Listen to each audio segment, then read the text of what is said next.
एका विधवा महिलेने गळफास घेऊन आत्महत्या केल्याची घटना घुग्गुस येथील वेकोली वसाहतीत गांधीनगरमध्ये घडली।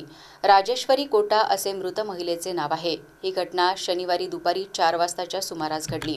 महिलेने बेडरूमच्या खिडकीला गळफास घेऊन आत्महत्या केली। तिचा लहान मुलाने आणि आसपासच्या इतर लोकांच्या मदतीने महिलेला तिच्या दुपट्ट्यातून कसेबसे बाहेर काढले आणि उपचारासाठी राजीव रतन रुग्णालयात नेले, परंतु रुग्णालयात डॉक्टरांनी तिला मृत घोषित केले।